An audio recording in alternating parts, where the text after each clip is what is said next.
نستعين على أمور الدنيا والدين. أشهد أن لا إله إلا الله وحده لا شريك له وأشهد أن محمدا عبده ورسوله الكريم.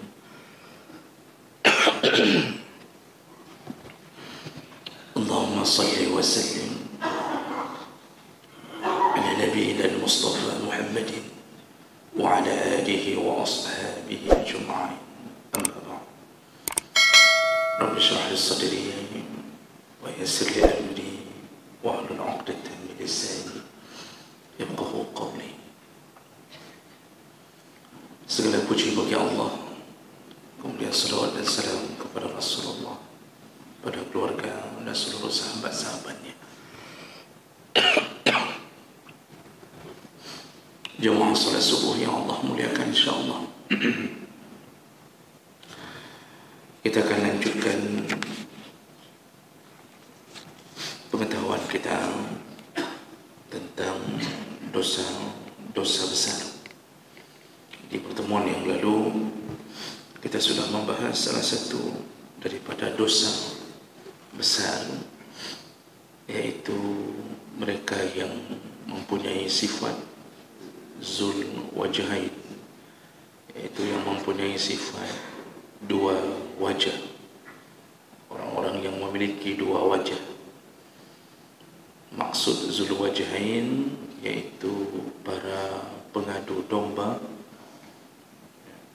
Ketika dia berbicara dengan seseorang, dia akan berlemah lembut, tapi ketika dia berbicara dengan orang lain, dia akan memburukkan orang tersebut.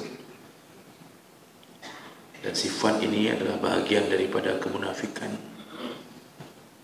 Rasulullah SAW sampai mengingatkan tentang seburuk-buruknya derajat manusia di hari kiamat. Salah satunya adalah mereka yang tidak taubat dari sifat zul wajhain, mempunyai dua wajah. Baik, kita lanjutkan. Dosa besar berikutnya yaitu al-buhtu atau al-buhtan. Al-buhtan ini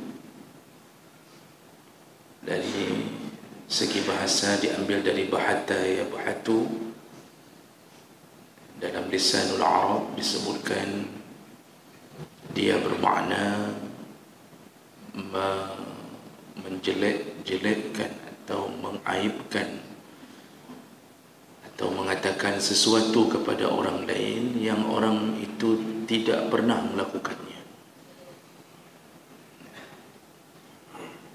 Jadi membicarakan atau menuduh orang lain dengan suatu pekerjaan, tapi orang yang dituduh tidak pernah melakukan seperti yang dia tuduhkan. Itu al-buht. Kita sering membahasakannya dengan fitnah. Namun akibat bahasa Indonesia disebut dengan fitnah, sehingga ada sedikit kekacauan dalam memahami tentang fitnah. Sehingga banyak orang yang memaknakan kalimat Allah, al-fitnatu akbaru minal qatl atau asyaddu minal qatl. Fitnah itu lebih kejam daripada pembunuhan. Begitu yang diterjemahkan. Bahkan kalimat itu digunakan oleh banyak orang. Ketika dirinya difitnah, dia akan mengklarifikasi dengan mengatakan, atau dia menunjukkan kemarahannya dengan mengatakan fitnah itu lebih kejam daripada pembunuhan. Itu menerjemahkan potongan ayat Allah. Padahal terjemahan itu bermasalah ketika kita menerjemahkan begitu. Jadi kita menganggap bahawa apabila kita terkena fitnah, tentu yang dimaksud dalam bahasa Indonesia fitnah yaitu menuduh orang lain dengan tidak seperti fakta, dianggap itu adalah berada pada dosa yang lebih kejam daripada dosa membunuh. Jadi alasannya kenapa bisa begitu? Nah, orang-orang mengatakan karena fitnah itu bukan hanya membunuh jasad, tapi membunuh karakter, menghancurkan karakter seseorang. Nah, begitulah orang-orang menyebutkan kalimat fitnah.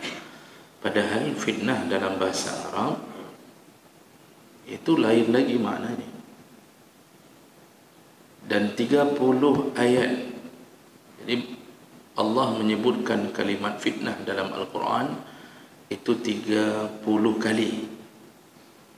Tidak ada satu pun yang bermakna seperti makna yang kita fahami, yaitu menuduh orang lain yang tidak dilakukan. Tidak ada satu pun. Dari 30 kali diulang kalimat fitnah, tidak satu pun bermakna seperti itu. Kalau kita buka kamus, kalimat fitnah dalam bahasa Arab punya 13 makna.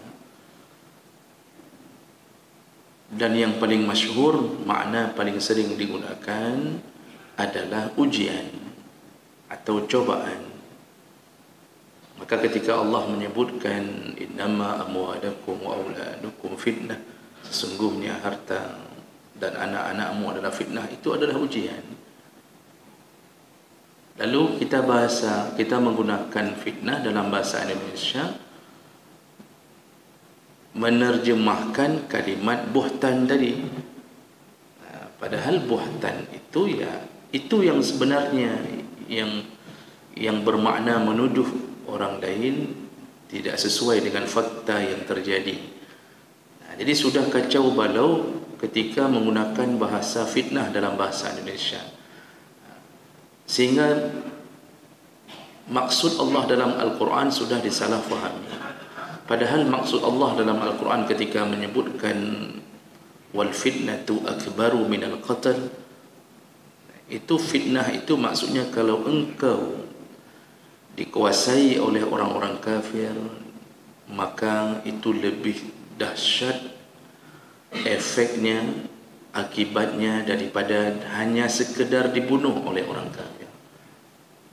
Bayangkan seorang muslim atau satu penduduk muslim bila diberi ujian oleh Allah, yaitu dengan fitnah kedatangan orang kafir, dijajah, dikuasai, maka apa yang terjadi? Yang laki-laki akan direndahkan, disiksa, yang perempuan akan dilecehkan, anak-anak kita akan dibunuh atau diganti akidahnya.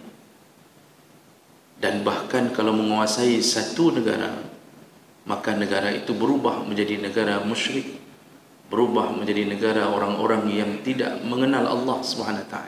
Ujungnya satu negara menjadi penduduk neraka akibat akidah yang tergadaikan karena kedatangan orang kafir. Itulah fitnah, kata Allah.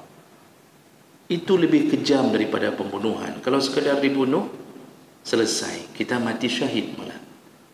Tapi ketika negara kita dikuasai oleh orang kafir, kita tidak mati syahid, bahkan kita berubah menjadi orang-orang kafir. Generasi kita generasi kafir. Itu lebih dahsyat daripada pembunuhan. Itu maksud Allah. Cuma karena kita menerjemahkan fitnah dengan cara kita, dengan bahasa Indonesia, fitnah dalam bahasa Indonesia, akibatnya orang akan merasa lebih bagus dibunuh daripada difitnah model begini, kata orang. Jadi ada kekacauan dalam memaknakan ini. Baik. Kalau begitu jemaah mulakan Allah Subhanahu wa taala, menuduh orang dengan tidak sesuai seperti fakta yang dilakukan, itu bukan fitnah yang disebut dalam bahasa Arab, tapi buhtan. Buhtan. Dan ini termasuk salah satu dosa-dosa terbesar sehingga Allah menyebutkan berulang-ulang di dalam Al-Quran. Contohnya dalam surat An-Nisa ayat 112 Allah mengatakan wa may yaksib khati'atan aw isman summa yarmi bihi bari'an faqad ihtamala buhtanan wa isman mubina. Barang siapa yang melakukan satu kejahatan atau satu dosa, lalu dia melemparkan dosa itu kepada orang lain, dia yang melakukan dosa, lalu kemudian dia jadikan orang lain sebagai korban, dia telah melakukan buhtan, kata Allah. Dia telah memfitnah, dia telah melakukan fitnah. Bahasa Indonesia ni kita terpaksa menerjemahkan seperti yang dimaksud supaya faham. Jadi itu adalah buhtan dan dosa besar, ismam mubina, besar sekali dosanya. Setelah kita yang melakukan pembunuhan, lalu kemudian kita mencari dalang agar tertuduh orang lain yang membunuh. Kita yang melakukan korupsi, tapi kita mencari orang lain untuk dijadikan kambing hitam. Jadi dari manusia berubah jadi kambing hitam gara-gara kita. Dia yang ditangkap, dia yang dipenjara, padahal kita yang melakukannya. Sungguh itu adalah buhtan, kata Allah. Nah, bahasa Indonesianya sekarang fitnah lah kita katakan. Itu sebuah ismam mubina, besar sekali dosanya, kata Allah. Kemudian Allah sebutkan juga dalam surah Al-Ahzab ayat 58, kata Allah, walladzina yu'zuna al-mu'minina wal mu'minat. Orang-orang yang pernah menyakiti perasaan kaum mukminin dan mukminat bighairi maktasabu, padahal mereka tidak melakukan seperti yang dituduhkan. Mereka tidak melakukannya, tapi kita sakiti perasaan sesama mukmin dengan buhtan tadi. Maka Allah menyebutkan di ujung ayat, faqad ihtamalu buhtana wa isma mubina. Mereka telah melakukan kebohongan atau fitnah dan mereka telah melakukan dosa besar. Nah, ini yang menjadi permasalahan orang hari ini dengan hukum yang dibuat oleh manusia, buat undang-undang sendiri, buat pasal sendiri, karena merasa itu tidak mengikat. Jadi undang-undang hanya berlaku bagi orang-orang di bawah, bukan bagi yang berkuasa. Maka terjadilah fitnah besar-besaran, yang penting penguasa tidak mendapatkan tuduhan apapun.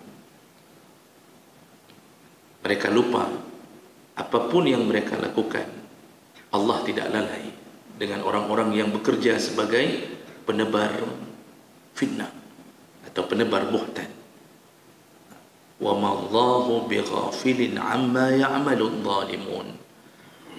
Allah tidak pernah lalai dengan apa yang dilakukan oleh orang-orang zalim, tidak pernah lalai. Namun kenapa Allah biarkan? Kenapa Allah biarkan begitu kacau balaunya hukum? Jadi kadang-kadang begitu mudahnya menangkap orang-orang kecil, padahal mereka tidak berbuat apapun, hanya karena terfitnahkan. Kenapa Allah biarkan orang-orang zalim berkeliaran dan berkuasa? Tidak ada lain, Allah membiarkan mereka untuk menyempurnakan dosa mereka, lalu Allah akan hancurkan mereka sehancur-hancurnya. Jemaah Allah, di masa Nabi Musa, ketika munculnya Nabi Musa dan Fir'aun mulai menyadari bahwa anak asuhnya yang dulu pernah diasuh mulai melawannya dalam urusan menegakkan akidah yang benar. Dalam Al-Quran disebutkan Fir'aun mulai memfitnah Musa. Fir'aun memfitnah Musa, maka Musa lah yang dijadikan sebagai korban. Jadi Fir'aun menebarkan sebuah berita bahawa Musa lah yang telah mencoba untuk menggoyang kekuasaan, juga Musa yang mencoba untuk merusak akidah nenek moyang kita yang benar. Dan itu terus ditempelkan kepada Nabi Musa sampai akhirnya terbebaskan dengan dibelahnya lautan. Baru selesai di situ. Allah biarkan Fir'aun puluhan tahun, Allah biarkan di dalam fitnahnya, di dalam buhatannya. Rasulullah sallallahu alaihi wasallam pernah tersakiti oleh fitnah yang ditebarkan oleh Abdullah bin Ubay bin Salul yang memfitnah istrinya Aisyah telah berselingkuh dengan Safwan, karena Aisyah terlambat pulang dari pasukan perang yang mengira beliau sudah ada di atas sekedup atau di atas alat untuk membawa isteri Rasulullah. Padahal Aisyah sudah turun untuk mengambil kembali gelangnya yang tertinggal. Mereka fikir Aisyah sudah naik kembali. Akhirnya dibawalah sekedup itu. Ternyata Aisyah tidak ada. Aisyah menunggu di tempat yang sama, berharap semoga pasukan menyadari dan balik. Tapi ternyata tidak balik. Akhirnya Safwan, salah satu daripada pasukan yang ditugaskan Nabi untuk berada di garis paling belakang, menyisir benda-benda yang mungkin jatuh. Itu tugas Safwan. Safwan menemukan Aisyah, isteri Nabi, dan dengan hormatnya Safwan menyuruh Aisyah naik ke atas kuda, sedangkan Safwan menuntun dari bawah, tidak menemani Aisyah di atas kuda, terus sampai masuk kota Madinah. Ternyata fenomena itu dimanfaatkan oleh para munafik, mengatakan Aisyah selingkuh dengan Safwan. Makanya fitnah-fitnah tentang perselingkuhan dari dulu sudah ditebarkan. Makanya wajar berulang-ulang fitnah tersebut. Karena paling mudah memfitnah orang ketika menuduh selingkuh. Kalau kita ingin menghancurkan rumah tangga seseorang, tinggal kasih tahu saja kepada istrinya, bapak selingkuh. Selesai. Hancur itu. Jadi itu dari dulu sudah ada. Dan Rasulullah tersakiti. Sampai Rasulullah tidak tahu mau melakukan apa. Akhirnya beliau memulangkan Aisyah ke rumah ayahnya. Abu Bakar begitu marahnya kepada Aisyah, padahal Abu Bakar pun belum tahu apakah itu benar atau tidak. Rasulullah tidak berani mengambil tindakan apapun. Beliau hanya diam, tapi Aisyah dipulangkan untuk menenangkan hati. Aisyah begitu bersedih dirinya menjadi korban fitnah, padahal dia tidak melakukan apapun.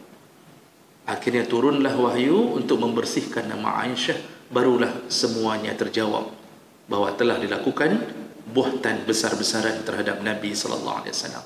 Kalau Nabi saja pernah menjadi korban, seorang yang dikasihi Allah, dicintai Allah, apalagi kita yang tidak ada jaminan apapun. Maka bergaul dalam dunia ini, berbuat baik pun bisa terkena fitnah.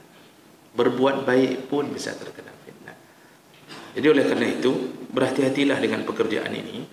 Jagalah lisan kita jangan sampai memfitnah. Orang hari ini aneh, merasa aman ketika dia posisinya berselimut dengan kebaikan, lalu ketika dia fitnah dia menganggap dia tidak berdosa karena dikenal orang dia sebagai orang baik. Jadi contoh, kalau orang tidak ada dikenal bukan sebagai orang yang punya kealiman atau kesalehan, maka orang akan menganggap dari siapa fitnah ini? Dari fulan. Oh biasa, dia memang begitu orangnya. Tapi kalau fitnah itu keluar dari seorang ustaz, dari seorang guru, bahkan dari ketua organisasi manapun yang berlabel agama, seakan-akan itu dianggap sah. Jadi berselimut dengan nama-nama, simbol-simbol. Jadi kalau fitnah itu dilancarkan, dianggap yang keluarkan siapa?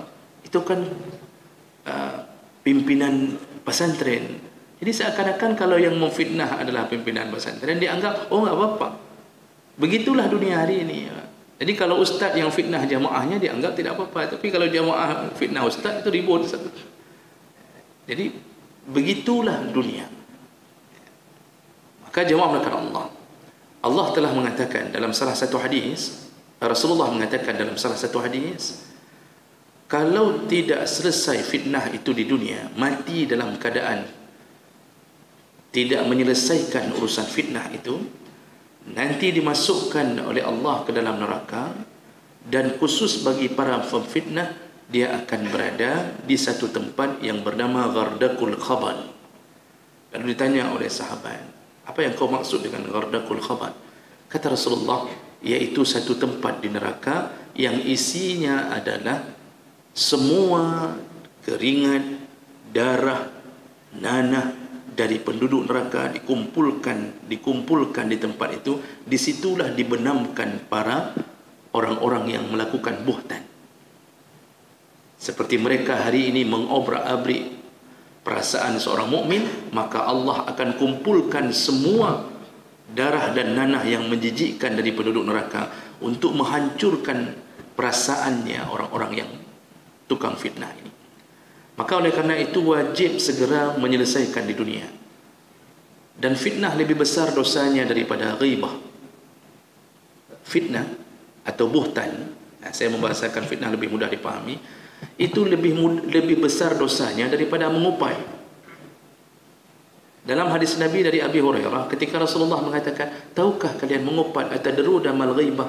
Tahukah kalian mengupat itu apa? Rasulullah, sahabat menjawab, Allah wa rasuluhu a'lam. Allah dan Rasulnya yang tahu. Lalu kata Rasulullah, zikruka akhaka bima yakrah. Mengupat itu adalah menyebut-nyebut tentang saudaramu dan dia tidak suka. Kalau ketahuan dia tidak suka disebut-sebut begitu. Itu ghibah, mengupat. Lalu sahabat bertanya, in kana li akhi ma aqul, ya Rasulullah, kalau yang ku ngupat itu, isi ngupat itu cocok dengan fakta bagaimana? Maksudnya dia memang hitam, dia memang pendek, dia memang bodoh. Tapi dibicarakan di belakangnya. Memang kenyataannya begitu. Kata Rasulullah, in kana li akhika ma taqul, kalau engkau membicarakan dia sesuai dengan faktanya, selama dia tidak suka, laqad irtabtahu, engkau tetap mengupatnya. Karena kunci mengupat itu dia tidak suka, walaupun nyata dia enggak suka disebut si pendek, dia tidak suka disebut si juling, enggak suka, itu tetap mengupat. Ngupat saja ada satu tempat VVIP bernama Hutamah. Maka keluarlah ayat Al-Humazah, itu khusus bagi kelompok ini. Nerakanya Hutamah. Lalu di ujung hadis Rasulullah mengatakan, wa in kana laysa fi akhika ma taqul, tapi kalau engkau menyebut tentang saudaramu yang tidak sesuai dengan fakta, tidak sesuai dengan fakta, yang sesuai fakta masuk ngupat, yang tidak sesuai fakta, tidak benar apa yang dikatakannya, laqad bahattahu, engkau telah membuhtannya, engkau telah memfitnahnya. Lebih besar dosa memfitnah daripada dosa mengupat. Mengupat saja nerakanya Hutamah, jangan tanya nasib para pemfitnah. Bagaimana solusi akhirnya? Wajib segera minta maaf. Siapa yang telah kita fitnah, wajib datangi minta maaf dan selesaikan kapas yang telah diterbangkan angin. Ternyata fitnah kita menyebar di grup-grup WA. Terus video yang kita buat, klip, potongan video untuk memfitnah seseorang telah menjadi skala nasional. Bahkan mungkin dilihat oleh semua orang. Padahal video itu dipotong-potong untuk memfitnah. Wajib minta maaf, lalu klarifikasi semua yang telah terjadi. Cabut semua pernyataan, sebutkan bahawa yang saya lakukan tidak benar. Saya telah memfitnah beliau, saya bermohon ampun kepada Allah. Dan dari manusia yang difitnahnya harus dapat maaf seikhlas-ikhlasnya. Kalau tidak dimaafkan, hancurlah nasibnya di akhirat. Semua pahalanya hanya untuk membayar rasa sakit hati orang yang difitnah. Pahala umrahnya, pahala hajinya. Mengaji 20 tahun. Contoh, ni ada ibu-ibu kadang-kadang buat pengajian sampai 20 tahun mengaji, pindah masjid ini, pindah masjid itu. Ada yang bertahan dalam satu masjid kerana merasa masjid lain tidak benar. 20 tahun gebung-gebung. Tapi kerjanya memfitnah. Maka hancurlah semua amal mereka untuk dibagi-bagi kepada korban. Berhati-hatilah jemaah mereka Allah. Maka oleh karena itu, jangan sembarangan mengeluarkan kalimat-kalimat kalau kita tidak bertabayun lebih dahulu. Mudah-mudahan ini menjadi manfaat bagi kita untuk berhati-hati. Subhanakallahumma bihamdik, asyhadu an la ilaha illa anta, astaghfiruka wa atubu ilaik. Wassalamualaikum warahmatullahi wabarakatuh.